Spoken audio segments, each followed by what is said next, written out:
వెలసినమమ్మ మెండుగా మమ్ము దీవించరావమ్మా విజయవాడలో వెలసిన దుర్గమ్మ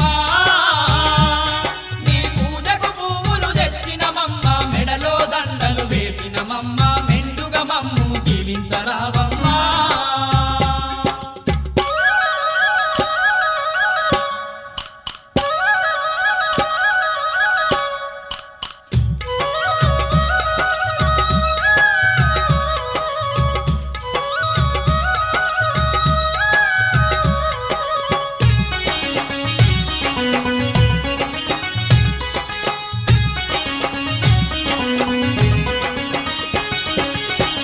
పళ్ళతో పూజలు నీకు అన్న పూజలతో అర్చన నీకు